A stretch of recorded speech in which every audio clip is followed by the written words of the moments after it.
Check the security tape, Mariah Bell said. But the red light above the hallway camera was dead. The sapphire ring lay on the marble between her white diner apron and an overturned silver tray, glittering like it had been waiting to accuse her. A crumpled medical receipt stuck to her shoe. Her old phone buzzed once in her coat pocket. No one moved. Then Vincent Moretti looked at the ring and asked, "Why was my mother's ring in your apron?"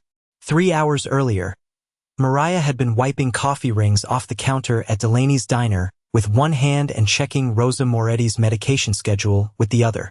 The laminated chart was folded inside her purse beside a bus receipt, a cracked tube of lip balm, and the hospital tag she had saved from Rosa's last emergency visit because something about the new prescription had bothered her. Mariah Bell noticed things. She noticed when rich men tipped with folded bills so waitresses would have to reach close. She noticed when customers smiled at her face and stared at her waist. She noticed when the cook scraped plates too loud after she asked for her paycheck on time. At 32, with soft arms, wide hips, tired knees, and a body strangers treated like public property, she had learned to move through rooms without asking them to make space. But she had not learned how to be stupid. By midnight, she was in the Moretti penthouse, no longer wearing the apron. Only pale blue scrubs stretched across her shoulders and comfortable shoes already damp from the service entrance rain. Rosa Moretti slept in a white room that smelled of lavender soap, expensive sheets, and controlled fear. The old woman's hand rested outside the blanket.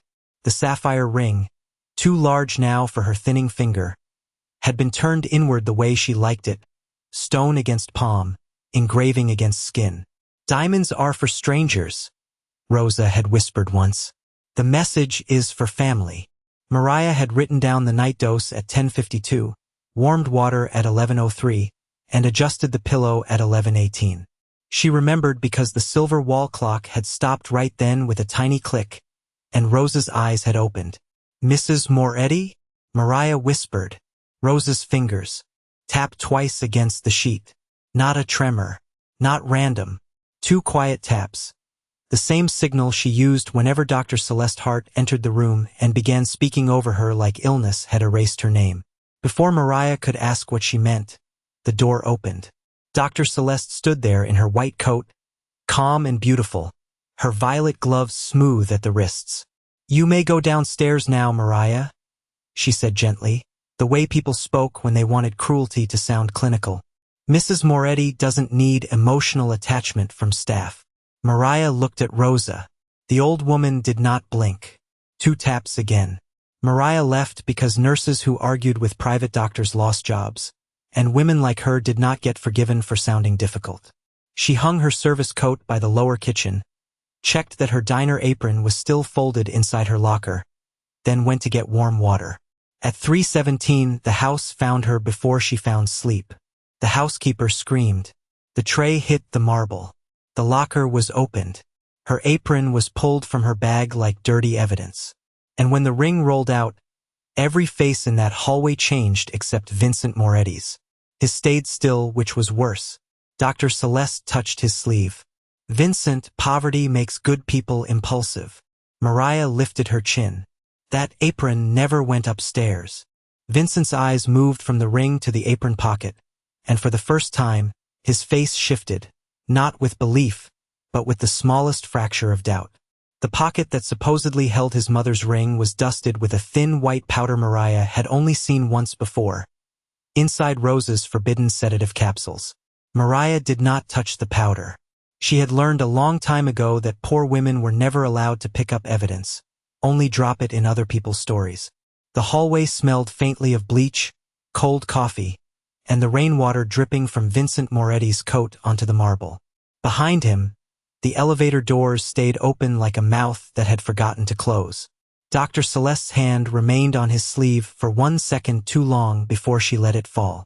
"Vincent," she said softly, "this is painful for everyone, but we should not let sentiment cloud procedure." Mariah almost laughed. Sentiment. That was what rich people called mercy when they wanted to deny it. The housekeeper stood 3 feet away with both hands pressed to her chest, staring at Mariah's hips, then at the apron, then at the ring, as if the size of her body explained the size of the accusation. Evelyn Shaw appeared from the private stairwell in a silk robe the color of champagne, her hair smooth even at 3 in the morning.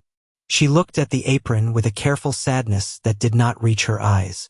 A woman serving coffee at noon and handling controlled medication by midnight, Evelyn said.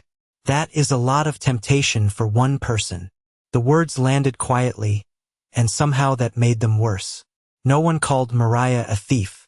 They simply built a room where that word could sit without being spoken. Vincent crouched, not to comfort her, but to look closer. He took a photo of the apron pocket with his phone before anyone could move it. One picture.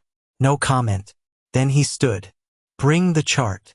The order was so quiet the housekeeper flinched anyway. A lawyer in gray pajamas and a cashmere robe came down the hall carrying Rose's medication binder like a Bible. Mariah kept her eyes on the powder. That isn't flour, she said. It isn't sugar. It clumps when it touches moisture. Dr. Celeste tilted her head. Mariah, please don't diagnose substances in a hallway. It makes you sound desperate. I'm not diagnosing it. Mariah swallowed, feeling the old burn of 12-hour shifts and unpaid bills and men who thought her body made her voice less clean. I cleaned it off Mrs. Moretti's bedside table last Tuesday after you opened a capsule over her applesauce. For the first time, Vincent looked at Celeste instead of Mariah. Not long. Not dramatically. Just enough. The dishwasher hummed somewhere below them. A low metallic churn from the service kitchen. A normal sound. A working sound. It made Mariah think of the diner at closing, of wet towels twisted in her hands, of nickels under booth seats, of her phone buzzing with a bank alert because rent was due and dignity did not count as payment. The lawyer opened the medication binder. Last sedative administered at 11:40 p.m., he said. Initialed M. B. Mariah's throat tightened, but she stepped closer. I left Mrs. Moretti's room at 11:18. You said that already?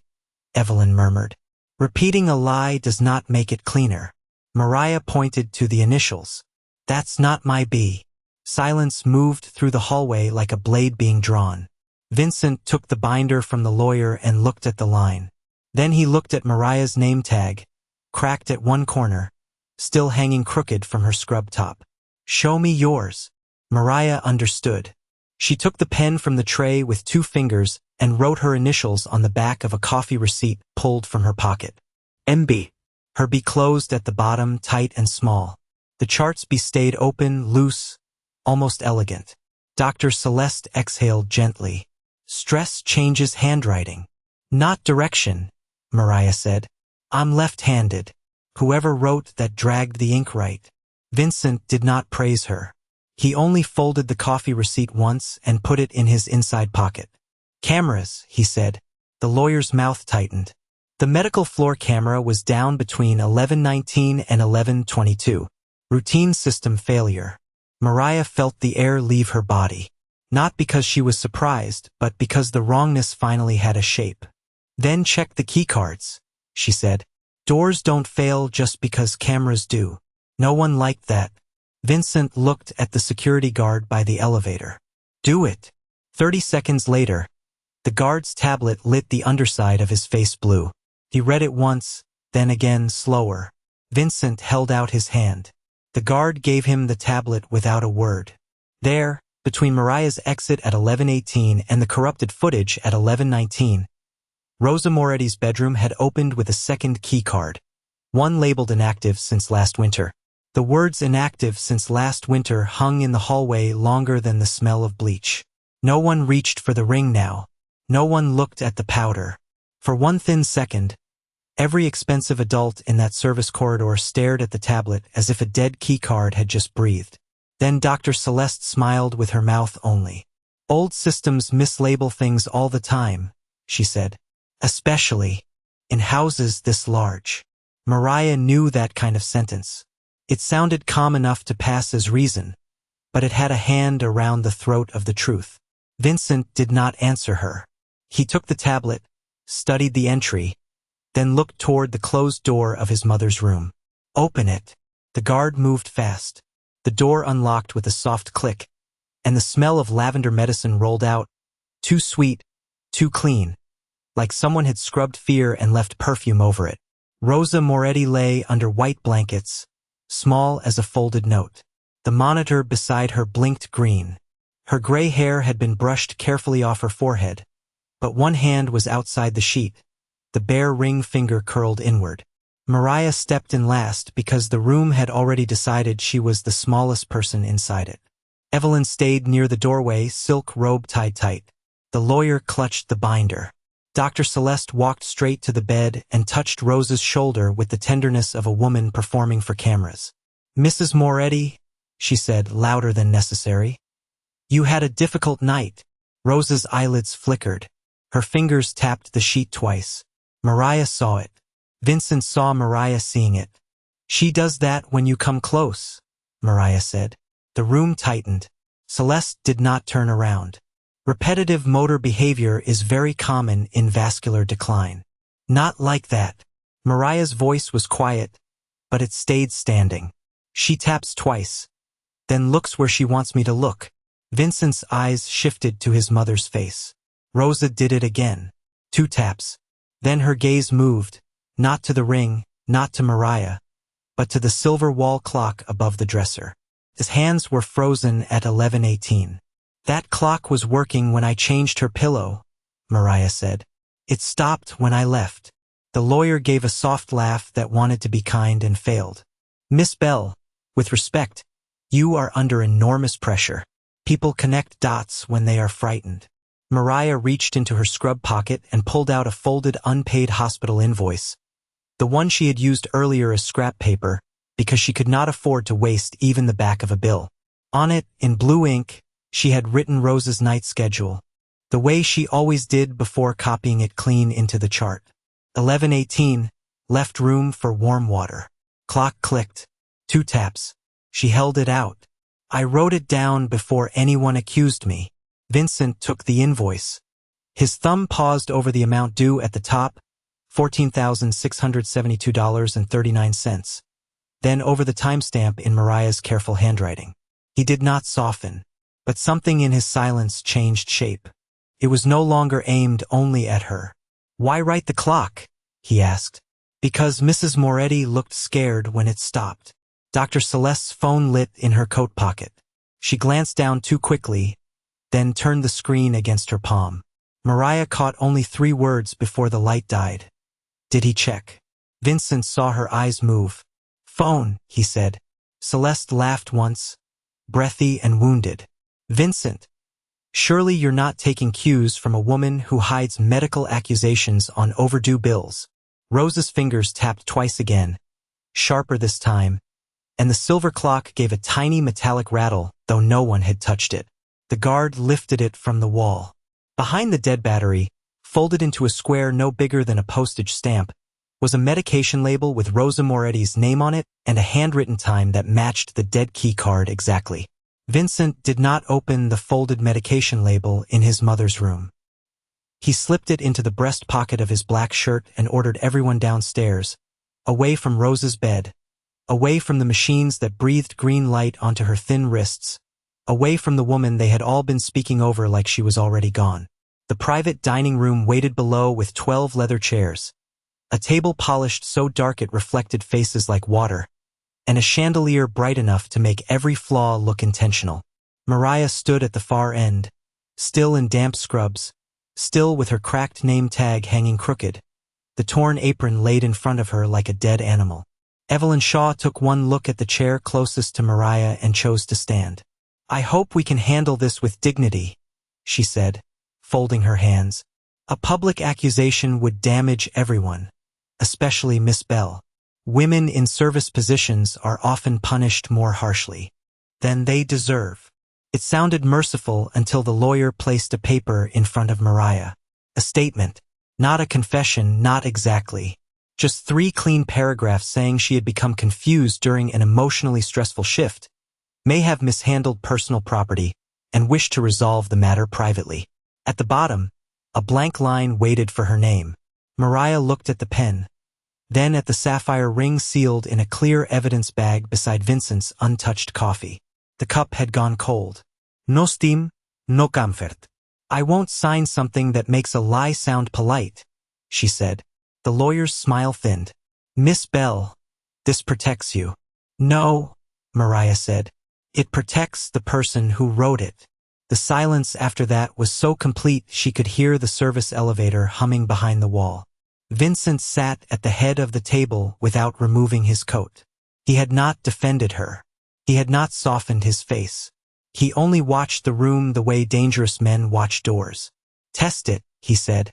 The lawyer blinked. Excuse me? Vincent's eyes stayed on Mariah. Her story. Test it. Dr. Celeste gave a gentle sigh, as if Vincent had disappointed her with unnecessary cruelty. She has been awake for nearly 20 hours. She works at a diner before coming here. Exhaustion affects memory, judgment, even moral impulse. Her gaze lowered to Mariah's body for less than a second, but long enough to cut. Some people carry stress more visibly than others. Mariah's fingers closed around the unpaid hospital invoice in her pocket until the paper bent. She did not let her hands shake. Vincent asked, "Where was the apron at 9? Left locker. Bottom hook," Mariah said. "I keep my tips in the left pocket because the right pocket has a tear." "What tear?" Evelyn asked softly. "There is no tear." Mariah reached across the table, turned the apron without touching the ring bag, and showed the tiny split along the right seam. "Someone who knew me would never hide anything heavy there. It would fall through before I reached the elevator." Vincent's gaze moved to the seam, then to Celeste, then away. "Footage," he said. The security guard connected his tablet to the dining room screen. Grainy video filled the wall. The service kitchen at 9:06, Mariah in her blue scrubs, folding the apron, hanging it inside the locker, closing the door with her hip because both hands carried a tray. The room watched her disappear. Then the image stuttered. 42 seconds of static. When it returned, the locker door looked closed, but the gray towel on the counter had moved 6 inches to the left. Mariah stepped closer. That towel was under the coffee machine. The guard frowned. Could have slipped. Dry towels don't slip across marble. Vincent leaned back by half an inch. It was the closest thing to a reaction he had given her. The lawyer cleared his throat. "A service camera glitch proves very little." Dr. Celeste nodded, almost relieved. "Exactly. The medical floor camera failed at 11:19. The kitchen camera glitch is unfortunate, but not meaningful." No one spoke. Even Evelyn stopped breathing for a beat. Vincent slowly turned his head toward Celeste. The medical floor timestamp had not been shown in that room yet. The medical floor timestamp had not been shown in that room yet. Dr. Celeste's face did not change, but her fingers did. They closed around the edge of the table, just once, pressing pale half-moons into the polished wood before she relaxed them again. Vincent saw it. Mariah saw Vincent see it. No one else saw anything because people in rooms like that were trained to look at status before they looked at hands. "I was informed earlier," Celeste said, smooth as silk pulled over a knife. The security guard mentioned several system issues. The guard looked down. "No, ma'am." The room went still. Even the chandelier seemed to stop humming. Vincent did not raise his voice. "Medical floor footage. Now." The guard's thumb shook slightly as he searched the archive. On the screen, the grainy hallway outside Rosa Moretti's bedroom appeared in blue-gray silence. 11:18 p.m. Mariah stepped out carrying the silver tray with both hands. Empty water glass. Folded towel. Medication cup turned upside down. "No abren." No ring. She paused at the door, looked back once, then left frame. The footage continued for 9 clean seconds. Then static swallowed. The screen. 42 seconds earlier in the kitchen. 3 minutes missing upstairs. The same kind of absence wearing 2 different suits. "That proves she left," Evelyn said carefully. "Not that she stayed gone." Mariah kept her eyes on the screen. "Play it slower when it comes back." The lawyer sighed. "Miss Bell, this is not a diner receipt dispute." Mariah reached into her pocket and pulled out the coffee receipt Vincent had folded earlier, the one with her initials on the back. She set it beside the ring bag without touching either. Receipts are how people without power prove time, she said. Slow it down. Vincent did not look at the lawyer. Do it. The guard slowed the recovered footage frame by frame. Static broke into the hallway again at 11:22. The door to Rose's room was closed. Nothing moved. For a second, it looked like nothing at all. Then Mariah pointed to the silver-framed photograph on the table just inside the bedroom doorway, barely visible through the angle of the hall camera. In the reflection, a white sleeve crossed the edge of Rose's bed. Not a face. Not enough for a courtroom. Just a sleeve and a hand wearing a violet nitrile glove. Dr. Celeste gave a soft breath, almost sympathetic. Every medical professional in this house uses gloves. Not violet, Mariah said. Her voice was lower now. Mrs. Moretti is allergic to latex. Most nurses use blue nitrile. You use violet because you said blue makes patients feel like they're in an emergency room. Celeste smiled sadly. You remember colors. That is not evidence. No, Mariah said. But trash is. She turned to Vincent. Medical waste bags have barcodes. If someone opened capsules in that room, the gloves had to go somewhere. The red bin was empty when I left. It should not have been empty until morning pickup. The service hallway outside the dining room seemed to breathe under the door. The guard checked the disposal log from his tablet. One entry loaded slowly, its small black letters reflected in Vincent's cold coffee. 11:36 p.m. Urgent medical waste removal. Barcode scanned. Doctor request. Signed under the house manager's authorization. The house manager, Thomas Vale, had worked for the Moretti family for 19 years. He had carried Vincent's father's coffin. He had held the keys to every private room since Vincent was 22. Vincent looked at Thomas across the table, and for the first time that night, the silence was not aimed at Mariah at all. Thomas Vale did not defend himself right away. That was the first wrong thing. A loyal man accused by mistake usually stepped forward with hurt in his face and truth already in his mouth. Thomas only adjusted the cuff of his robe, slow, careful, buying 1 second from a room that had suddenly become too quiet to breathe in. Mr. Moretti, he said, I authorized the pickup because Dr. Hart requested disposal. Your mother had vomited after medication. It was routine. Dr. Celeste lowered her eyes with perfect sadness. Rosa was embarrassed. I was protecting her dignity. Mariah looked at Rosa's empty chair on the monitor feed, at the violet glove in the reflection, at the apron on the table with white powder caught in the seam. Dignity doesn't need a barcode at midnight, she said. Evelyn's mouth tightened. Miss Bell, you are very close to confusing courage with overstepping. Mariah felt the words strike the old places. The diner manager telling her not to stand near the front window because customers wanted a certain look. The landlord sliding late fees under her door like shame had interest. The hospital billing office saying her mother's name as if it were an unpaid balance. She did not lower her eyes. I'm not asking for money, she said.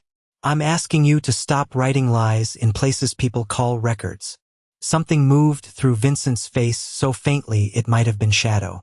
He turned to his private attorney, a thin man who had not spoken once. Copies. Camera. Waste logs. Pharmacy. Key cards. The attorney nodded and stepped out with his phone already raised. Vincent looked at the security guard. No one deletes anything. Then he looked at Thomas. Sit down. Thomas sat. That was the second wrong thing. In the silence that followed, the rain began tapping against the dining room windows, soft and steady, like fingers on glass. Somewhere beneath them, the dishwasher kicked. Into its rinse cycle, a low rush of water behind walls built to hide labor from the people eating above it.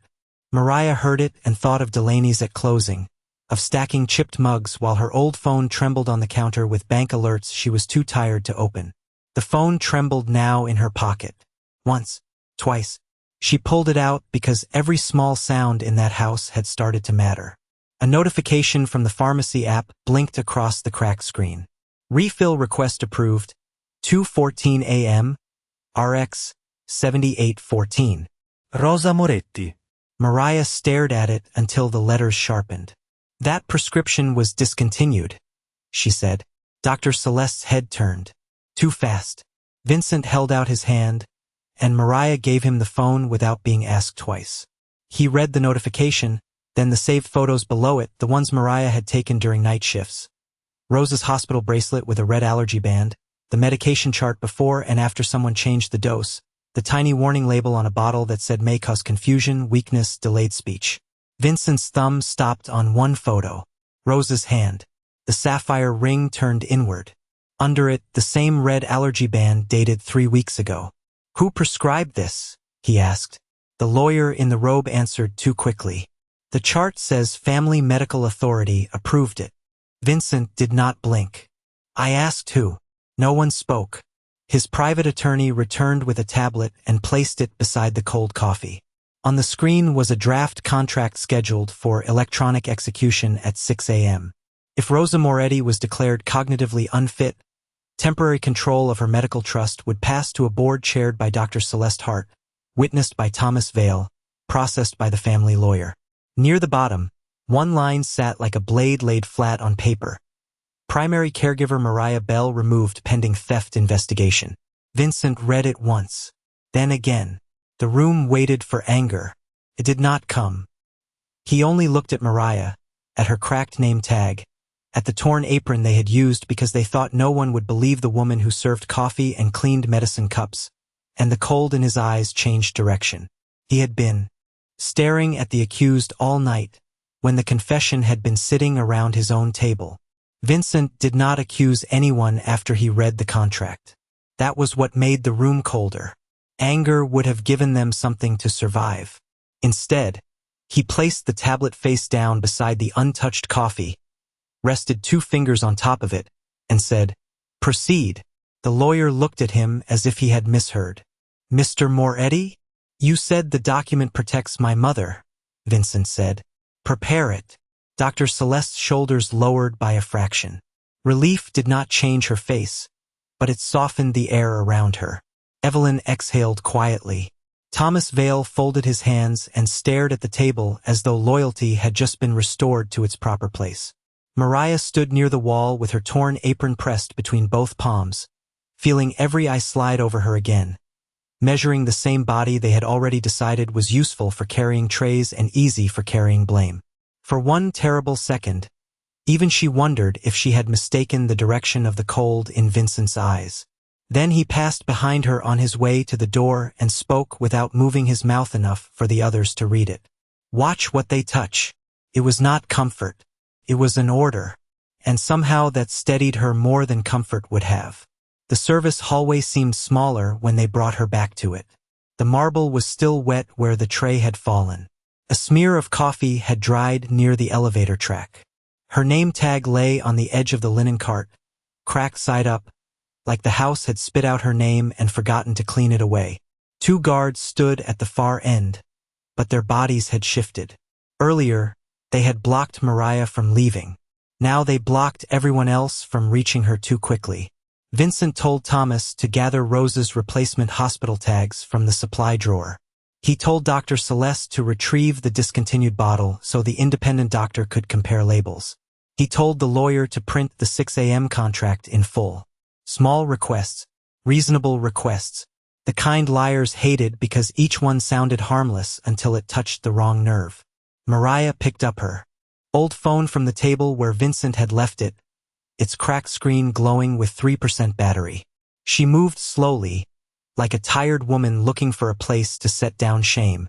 Under the stack of clean towels on the linen cart, she pressed record and turned the screen dark.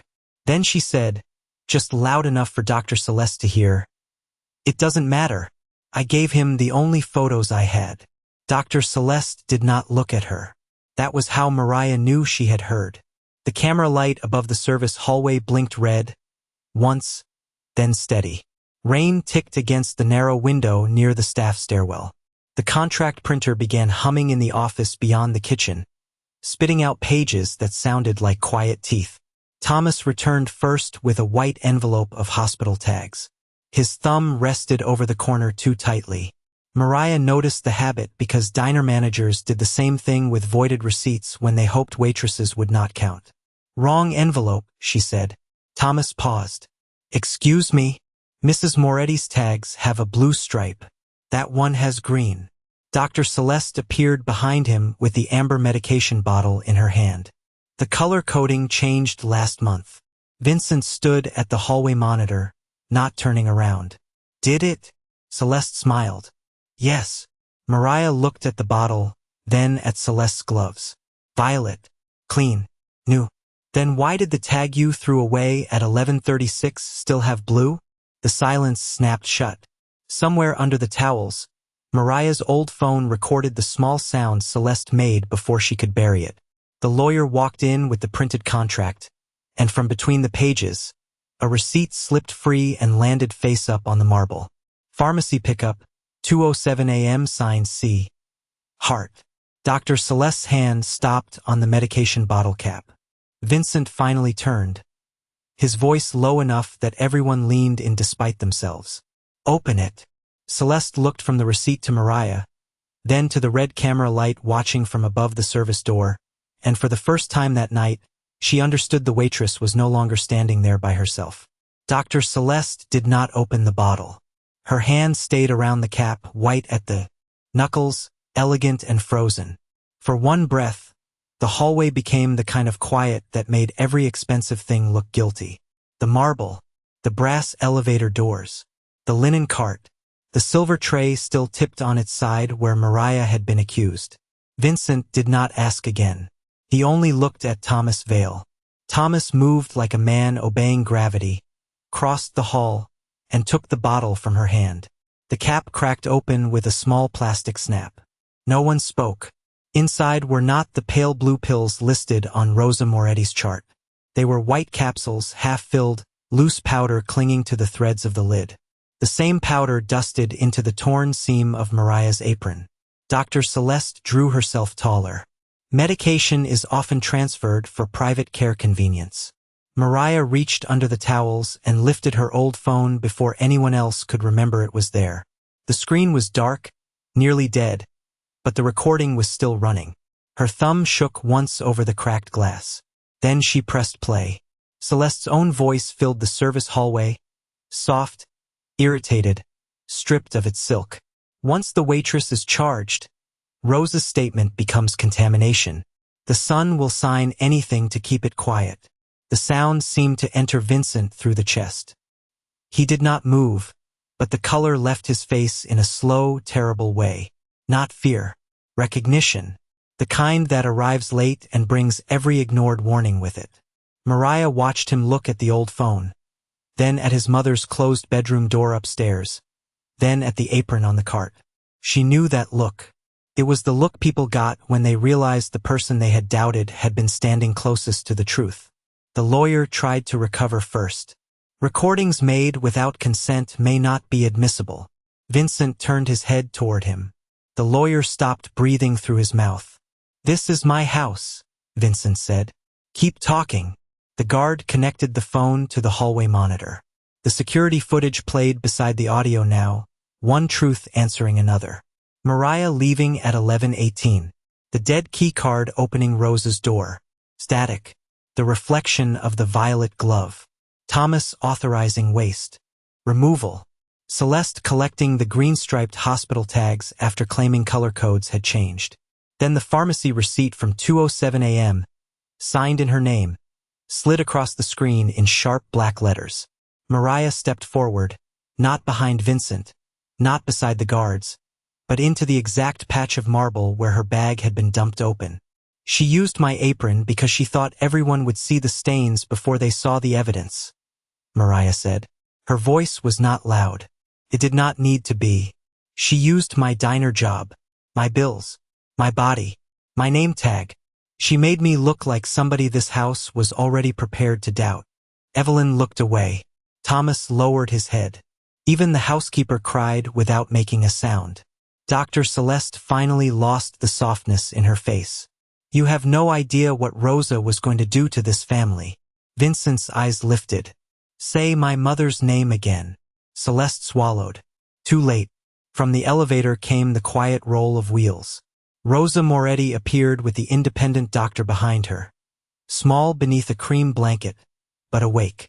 Around her neck hung a thin gold chain. On it was the real sapphire ring. The one from the apron had been a copy. Rosa lifted one trembling hand and pointed at Celeste. "She wanted me silent," she whispered. Vincent closed his eyes for half a second, and in that half-second Mariah saw the wound land. He had guarded docks, casinos, judges, enemies, money, and doors, but not the woman in the room above him. Not from the doctor he had trusted. Not from the system bearing his name. When he opened his eyes, the grief was gone from the surface. Only the cold remained. He took the copied ring, the pharmacy receipt, the phone, and the contract, placed them one by one on the linen cart where Mariah's apron had been displayed like proof of shame, then looked at his consigliere. "Call my attorney." The attorney arrived before sunrise in a charcoal overcoat, carrying a leather folder and the kind of calm that did not ask permission to enter. Vincent did not move from the service hallway. He made the house come to the place where the lie had started. Dr. Celeste stood between two guards with her white coat still, perfect except for the powder on one cuff. Thomas Vale sat on a wooden chair from the staff kitchen, no longer looking like a man who owned keys, only a man who had hidden behind them. The family lawyer tried once more to speak about discretion. Vincent placed the copied ring on the linen cart and said, "No, one word. The old system died inside it." The independent doctor signed a corrected medical report on the spot, stating that Rosa Moretti's symptoms matched improper sedation, not natural decline. Vincent's attorney froze the medical trust before the 6 a.m. contract could execute.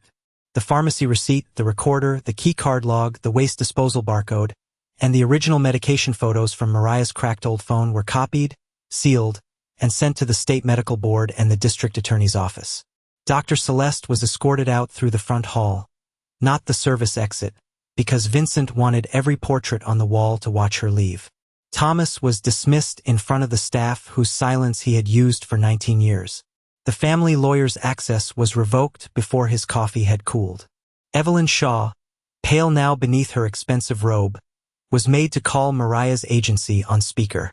"Mariah Bell is not under investigation," she said, each word dragged out of her like glass. "The theft report is withdrawn. Her record is to be corrected immediately." Vincent looked at her until she added the part she hated. "And the accusation was false." Mariah stood with her apron folded over one arm. No one had given it back to her clean. She had cleaned it herself in the staff sink while men with guns and men with law degrees argued around her, because she needed one thing in that house to be touched by her own hands again. The tear in the right pocket was still there. The powder stain was gone. Vincent stepped closer, but not too close. He had learned something about space that night. "Your hospital bills," he said. "My attorney will handle them." Mariah looked at him, tired down to the bone. "Don't buy my silence." The hallway went still. Vincent accepted the hit without blinking. "No," his voice dropped. "I'm paying what my house cost you. Your silence is not for sale." She held his eyes then, really held them, and he did not look away. The correction did not stop with money. By noon, Mariah had a signed letter clearing her name, paid administrative leave from the agency, a lawyer of her own, and an offer to finish her nursing certification through a patient care scholarship Rosa insisted on funding in Mariah's name, not the Moretti name. The service staff received new protections. No private accusation without documented evidence, no caregiver removed without review, no medical change without a second signature outside the family payroll. It sounded small written on paper. To the people who had lived under quiet fear, it felt like a locked door opening. Near sunset, Rosa asked for Mariah. The old woman sat by the window, the real sapphire ring back on her finger, turned inward. On the blanket lay Mariah's cracked name tag. Rosa lifted it with trembling hands and pinned it straight on Mariah's clean scrub top. "Nurse Mariah Bell," she whispered. "Not girl, not waitress, not thief. Her name whole and witnessed." Later, in the quiet staff kitchen, Vincent poured 2 cups of coffee himself. He pushed one toward Mariah, hot this time, no cold ring of neglect around the rim. Her old phone sat between them, cracked screen dark, still holding the recording that had saved more than her job. Mariah touched the folded apron beside her chair and said softly, "I told you to check the tape because I knew I was telling the truth." Vincent looked at the apron, the name tag, the woman he had nearly allowed his world to swallow, and said nothing, because for once his silence was not a weapon. It was respect, and in that warm, narrow kitchen, the woman they had tried to make invisible was finally heard.